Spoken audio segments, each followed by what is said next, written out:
So what does Christmas look like on a cruise ship, and is it worth spending a little extra money to spend the holidays at sea? Well, I'm on board Utopia of the Seas. This is Royal Caribbean's newest cruise ship, and I'm going to be showing you around from deck 16 all the way down to give you a little insight on what it looks like to spend Christmas on a cruise ship. And not just any cruise ship, this is the second biggest cruise ship in the world. Starting in the aft of the ship, this is the sports court and just the overall sports area. Now, if it wasn't for the red Santa Claus shorts that guy was wearing, I would have never guessed that it was Christmas Day back here. What I did love, though, is that a typical sea day tends to be kind of a lazy day for a lot of people, but because it was Christmas, everybody was out. The mini golf course was full. There was a line of people going down the ultimate abyss. Bars were packed. And overall, it just felt like there was a lot of excitement in the air, which is exactly what I'd be looking for on a Christmas cruise. As a guy who's worked on ships for years, but also cruised a lot before I worked on ships, I feel like my sea days were typically spent doing my own thing, and then I'd reconnect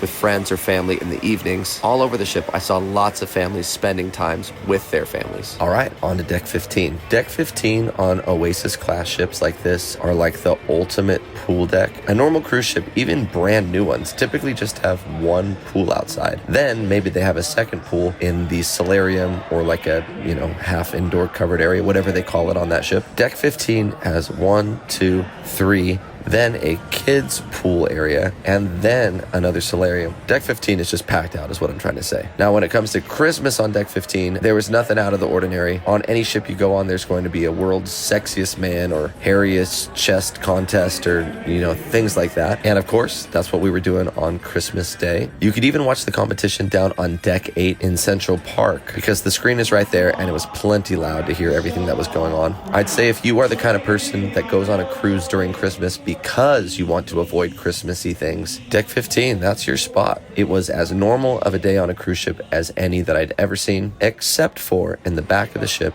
at the buffet, the Windjammer buffet. The options were a little bit nicer than typical, so felt a little more festive and Christmassy, and they had a couple of Christmas decorations out as well. So, a little bit of Christmas now on deck 15, not much on 16. We're going to move down to deck 8 because this is Central Park, and this is where I was expecting the most Christmas vibes. I think by now we are sensing a theme that around the ship, even though it is Christmas time, we weren't getting many Christmas vibes. Now, that's not to say that it didn't feel Christmassy. I think it really did have a Christmassy holiday feel, but that was mostly coming from the guests that were on the ship being in the, what I'll call the spirit of Christmas, or again, just the spirit of the holidays, wanting to have fun. And that comes back to families spending time with each other all around the ship. And there was no better place to see families hanging out than on the boardwalk. I feel like during the day, the boardwalk can be a little underutilized, especially for being such a large chunk of the ship. Christmas Day, it did not feel that way at all. It felt very packed. Of course, it helped that there were football games on, but we also had crew members with Santa hats. Some were dressed as elves. There was a focus on kids and family once again. And it's been a long time since I've seen this many kids on the ship. You're really only going to see this many families during the summertime and then around the holidays. So let's take one last look at deck 5. This is the Royal Promenade. If there was one spot on this ship that really screamed Christmas, this is it. The Christmas tree is out. There are flowers up and down the Royal Promenade. There's garland above guest services. Spotlight Karaoke had some gingerbread houses out. And just the fact that there's a Starbucks in the middle of the promenade that's selling all of those holiday drinks all cruise long, this was the spot you wanted to be if you wanted those Christmas vibes. All right, so back to the original question. Should you take a cruise over Christmas? I think the overwhelming answer for me is yes, but not because you're going to get any more Christmassy vibes on the ship than you would on land. What you are going to get is a ship full of people all so excited to celebrate Christmas all together. And if there was anything that felt particularly Christmassy about the cruise, it didn't have much to do with the program or the music or the entertainment. It really just came down to the excitement of the guests that were on the ship, all spending the holidays with one another. Now, a cruise over the holidays is always going to be in high demand. That means it's going to cost a bit more. I didn't check out final prices, but I'm pretty sure it was around double if you wanted to sail over Christmas rather than the week prior. So if money is not an issue for you, then it's a no-brainer. Book a holiday cruise right away. And for people more like myself that like to save a few extra bucks, I think you'll still enjoy it too, but you may find yourself getting a very similar experience in a more downtime part of the year. If you want to see more content about living and working on a cruise ship, I have plenty of videos on my channel. You can check out this one below that's all about launching Utopia of the Seas, the newest ship from Royal Caribbean, or all of my YouTube shorts showing what life is like down below deck.